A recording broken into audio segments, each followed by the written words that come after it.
I spent here all day just reading over this here book. And then when I got to October the 19th, well, I said, today's October the 19th. So, we get to read now. According to this here book, say, those born on October the 19th are independent, spirited and outspoken people who bring liveliness to their surroundings. They are, however, highly opinionated and stubborn in their approach to life.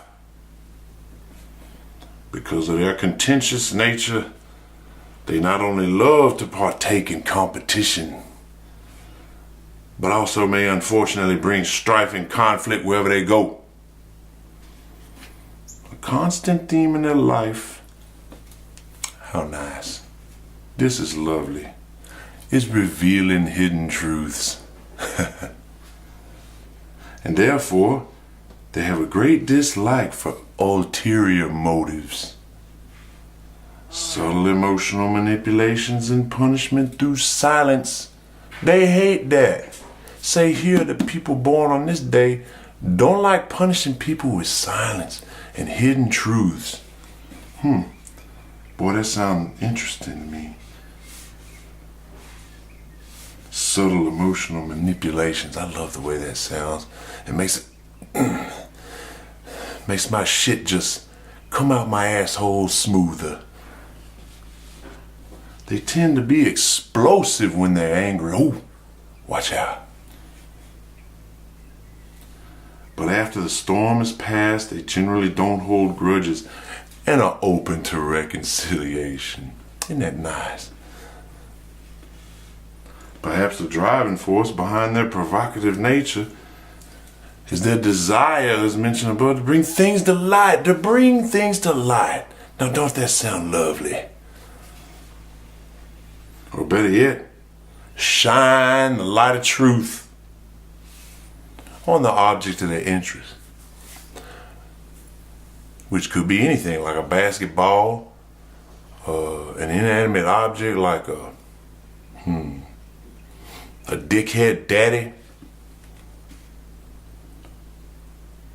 Less highly evolved individuals born on October 19th, like monkeys and such, can be terribly afraid of having the truth about themselves exposed. In this respect, they can grow very defensive, paranoid in their compulsion to hide from public scrutiny.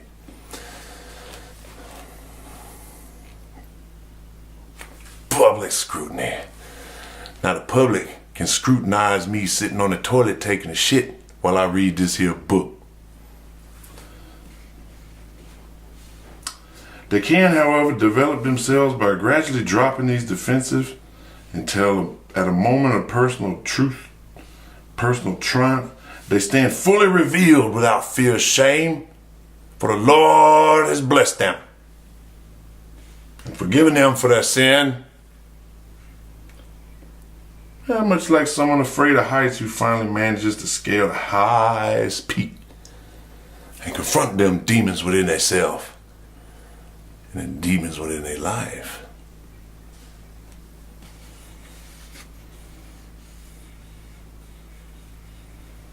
In this respect, their triumph over shyness or introversion will be much greater than the average person, and they would experience great joy, ecstasy, and love. Another possibility for October 19th people is to drop out of sight, better themselves and their skills, and re-emerge more successful than before, which is beautiful. The only danger here is that while cloistered, they may stagnate or get involved in a lifestyle or family situation from which they might never emerge at all. Well, God forbid that. October 9th people generally make good friends and faithful family members. Oh, faithful are the family members. Faithful to be faithful. Isn't that lovely? But because they're free-spirited and resent attempts to tie them down, indeed they can become rebellious if pushed to commit themselves. They can also become extremely critical of those close to them. And sometimes their harsh words wound far deeper than they imagine, since their opinions carry great weight.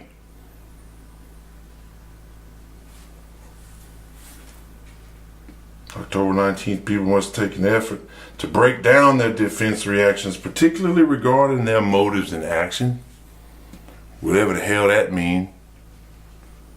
They must also avoid possessiveness over loved ones, for example, demanding that their status be, well, more than just friends, more than just nobodies.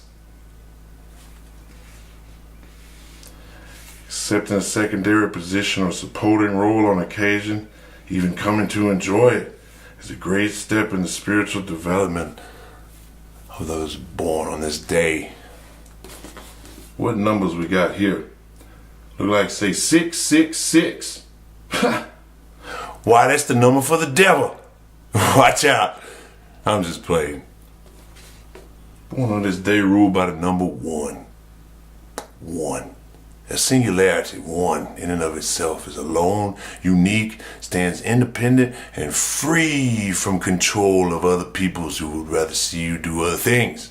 Like, get the fuck away from him, fuck him, and all that bullshit. So, they also ruled by the sun, which is made of hot fire. Burning hot fire. They born on that cusp. Strongly influenced by Venus. You know, I'm strongly influenced by Venus too. And by Pluto. Nevertheless, strong sexual dynamic in those lives, as well as tendency to become possessive and controlling in a relationship. Those ruled by the number 1 tend to be ambitious, and they demand to be number 1. Well, there can't be 2 number 1s, now can there? Why? I don't have any problem taking a back seat to anybody. Hell, especially not those I love more than anything in the world. You can be number 1 all you want over here, baby. Good luck being number 1 where you at. 19th card of the sun is a bunch of bullshit tarot. And nobody gives a fuck about that. Except that misusing your power can bring a disastrous effect. They're already caught up in controlling the relationships, that they gotta be promoting false values and easy promises and superficialities and triteness of all manner and such. Be careful about acquiring injuries. Contentiousness can arouse hostility in others, which ultimately prove dangerous at their physical term. Those born are very vibrational, easy to disturb by a nasty look or an unkind word. Threshold for nervous irritation is low.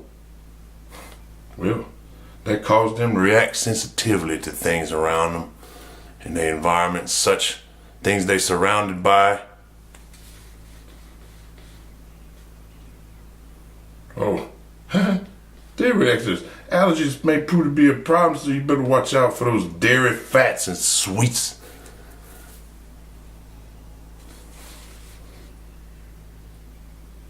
Oh, contact sports. Just walk and swim. Watch out for those bladder infections. Learn the value of silence. Occasionally let your actions speak for themselves. Balance your desire to be independent with your need companionship. Don't assume that people will always forgive you. They say people, not me. I always forgive. Person chained in a cave. To the person chained in a cave. To the person chained in a cave. The shadows on the wall reality. There's a whole reality outside, right outside that cave. But to the person that's chained in the cave, well, That's Plato's allegory of the cave. The shadows on the wall, they reality. And anybody come along and try to tell them, hey, let's get out that cave and go back over to where the heart is in the garden. It's nice and beautiful and there's more shit than just a couple of stupid shadows of bullshit motherfuckers on a cave. That's your reality when you change in that cave. And I'm here to say, happy birthday. If you just happen to be born on this day. Oh, almost forgot. I want y'all to see any of the nasty stuff, so just run my hand up over here by this sensor and flush that there toilet that worked.